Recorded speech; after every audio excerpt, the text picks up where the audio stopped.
Good morning, good afternoon, good evening. The issue of the opposition, and specifically Nelson Chamisa's poor performance, has been the focus in the social media recently. And rightly so, too. I think it is important. It is an important debate that should be had.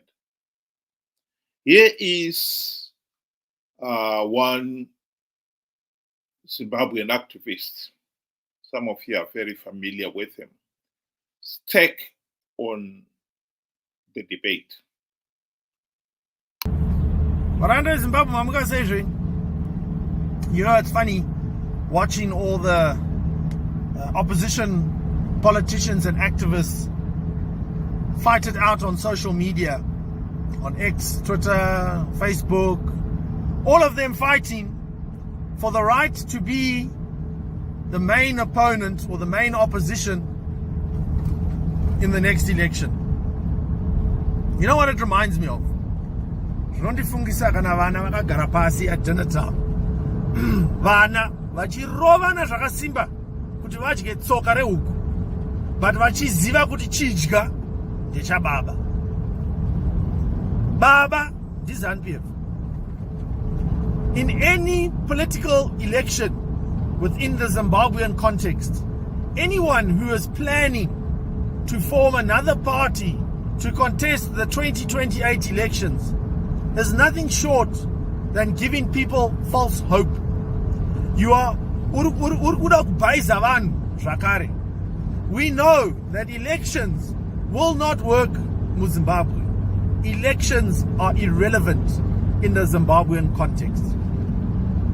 If you want to form another party in 2028 or now for contesting elections in 2028, if musina plan yekurova revolution, if you have not set up that political party in order to get funding for the revolution, then you are a project sponsored by the regime.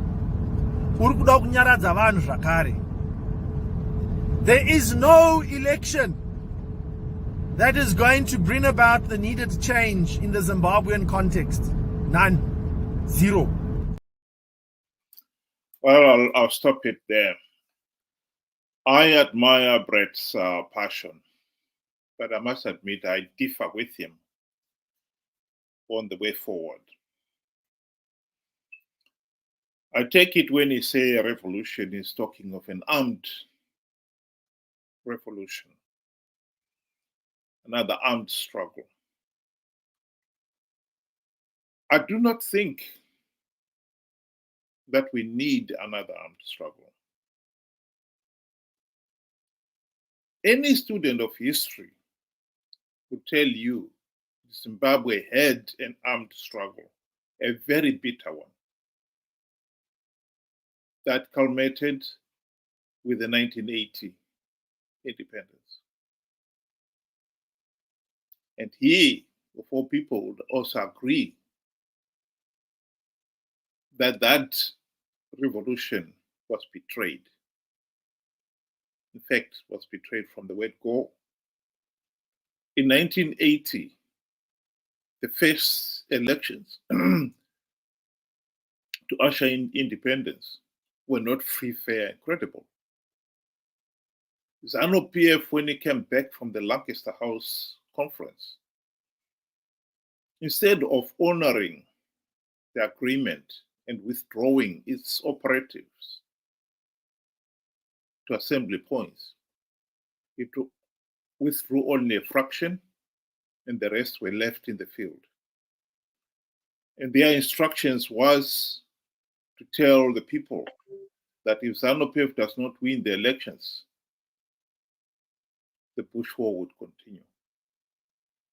Of course, people voted to end the Bush War.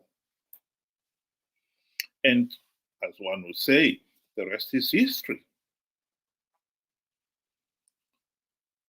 I agree with Brett that Zanu PF is a brutal regime that honestly, ever since it got into power, believes that they have the divine right to rule the country. And hence the reason why we are stuck in this mess. But I would like to take you back. We are not the first country to fight for independence. The story goes that Mahatma Gandhi and his fellow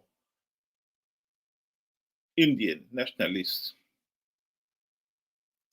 were put under enormous pressure to abandon their civil resistance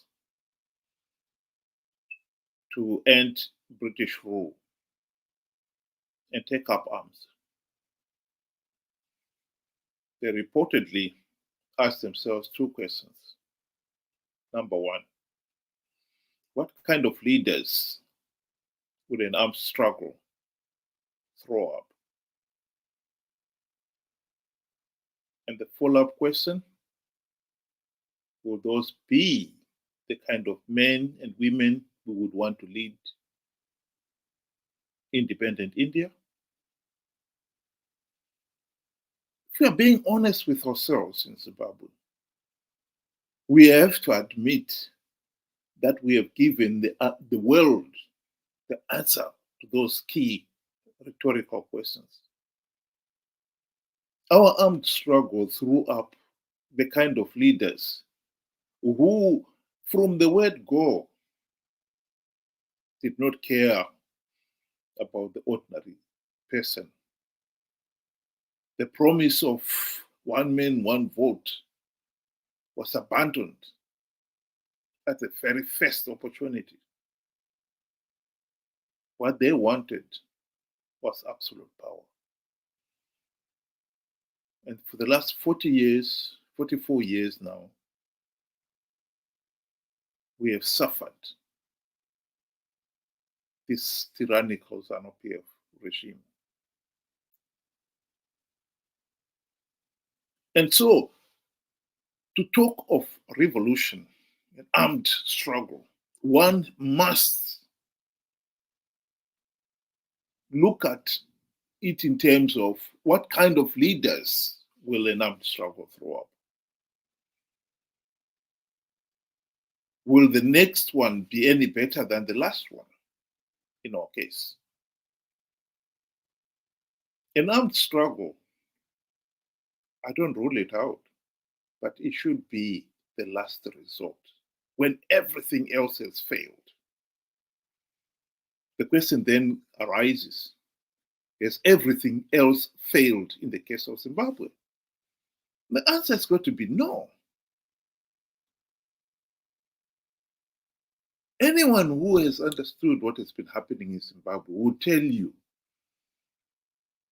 that Zimbabwe has had many opportunities, the best of which was in the GNU of 2008 to 2013, to end the Zanu PF dictatorship.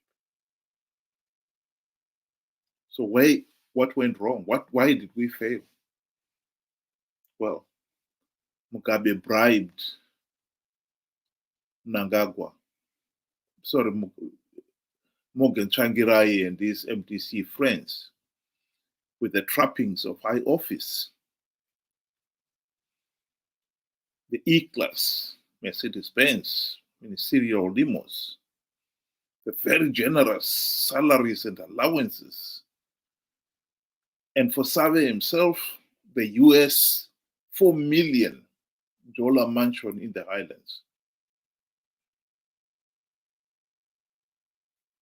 And the MDC leaders forgot all about the reforms. They failed to implement even one token reform. The issue of corruption in the opposition is not a matter of discussion or speculation or opinion. It's a well-established historic fact.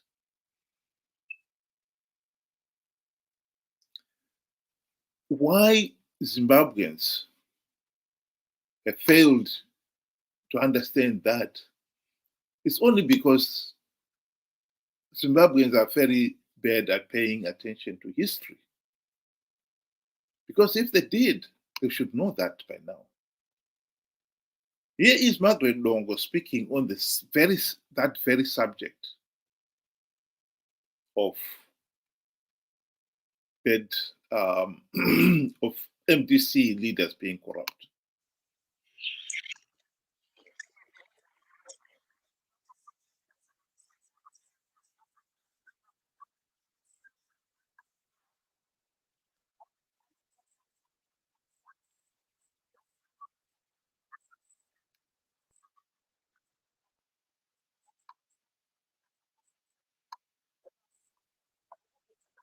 Business seriously, because the moment they go, business and employment creation, because if they go to parliament, you are employed, you get a car, you get a stable salary, and you are paid until your term is over. Already you are employed. If you are out, you're out of employment. If you serve 2 terms, you get a pension? You get a pension. Then already, this is why people kill in politics. They kill to be in parliament. This is why we have violence in this country, because there is no employment. The only employment which is there is in politics. There is no other outside employment. So for them, a very good example is, look at what happened to CCC, the Triple C party. Have a look. When they lost, when they said they were rigged, what I expected from them, I expected all parliamentarians to say, we are not going to go to participate in a rigged system, and we are not going to sit in a rigged parliament, because the elections have been rigged. So all of us were not going to parliament. Imagine what could have happened. We could have gone into new elections. There's no way Zanu PF was going to rule alone. You think so? Yes. Do they care? Caring or not caring, the public would have forced them, because the majority of the people would want representation in parliament. But they went anyway? But they went. They realized that, you heard them complain, I used my own money to be in parliament. But what about me who have voted for you? There we have it. If you look at the elections in Zimbabwe, ever since the GNU debacle, MDC leaders, Triple C leaders, have participated in those flawed elections, knowing fully well that the process is flawed, knowing fully well that by participating, you're giving Zanu PF legitimacy. They went ahead and participated regardless. Why? Out of greed. They knew that Zanu PF would be giving away a few gravy train seats, and that is what they were after. Last year, Chamisa told the people that he had plugged all the vote rigging loopholes. It was an outrageous, idiotic claim. But believe it or not, 2 million Zimbabweans believed him and went on to participate in the flawed elections and voted for him. And there are 3 to 4 million Zimbabweans in the diaspora who supported and cheered the process. And some even contributed generously to those elections because they believed Chamisa's lie. I can tell you now, and I've said this again in the past, SADC election observers condemned last year's elections as flawed and illegal.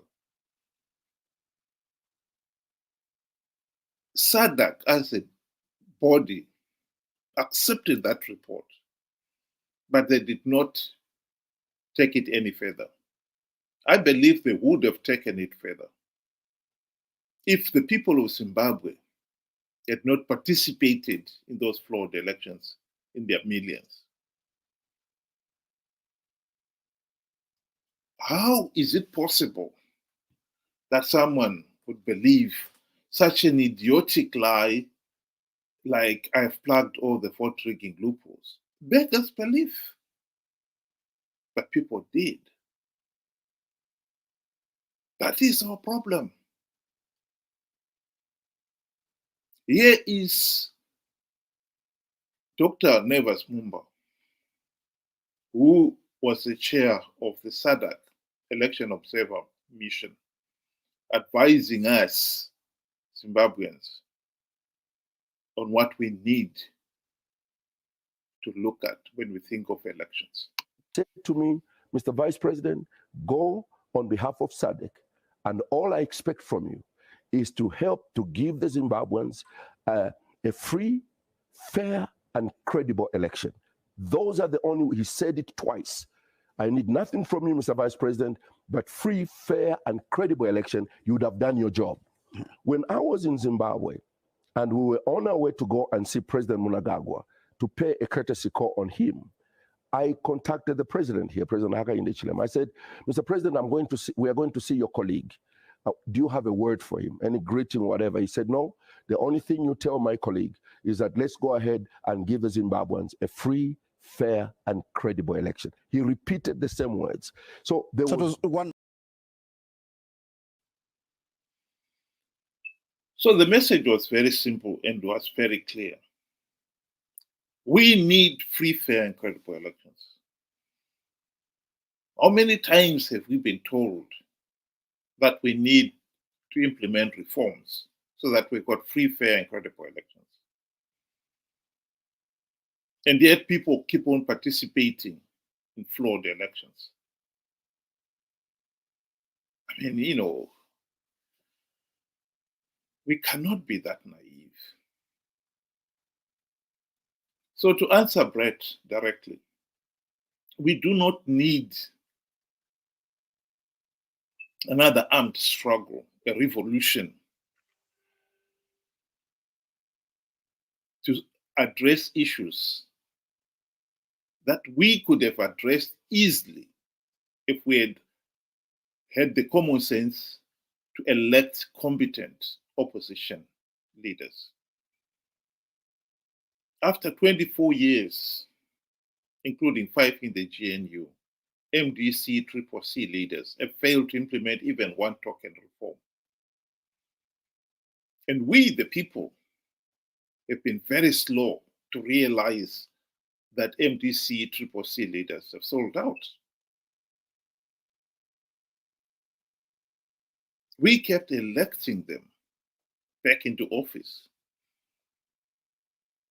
I agree with your argument that anyone would want to hoodwink the people and make them hope that they are going to bring in change. But you hoodwink people with a promise like I've plugged all the vote rigging loopholes. If you're that naive, then of course anyone will take advantage of you. But should you be that naive? And my argument, my final say on this one, I do not think that an armed struggle would stop a naive, ignorant, and gullible electorate being taken advantage of. We just would be having another cycle. Those people will come in and realize they can do whatever they like. And they will do whatever they like. And we'll be back to where we started. I think we should not go for an armed struggle to address the problem of ignorance. What we need is to educate the electorate. They need to open up their eyes. If you follow somebody like Nelson Chamisa for 24 years, including 5 in the GNU, he has not implemented not even a token reform, and you still believe that he is the best foot forward, then you have a problem. The Greeks were right. Democracy demands that the electorate should be educated, knowledgeable, and diligent to hold those in power to account. If you can be so naive and ignorant that you believe that Chamisa has plugged all the vote rigging loopholes, when we don't even have a verified voters roll, when Mnangagwa is frog marching rural voters to attend his rallies and to vote for him on voting day, then you do have a problem. And I emphasize again, another armed struggle will not solve anything. We need an electorate that is educated, knowledgeable, and diligent. That is the solution. Thank you very much and have a good day.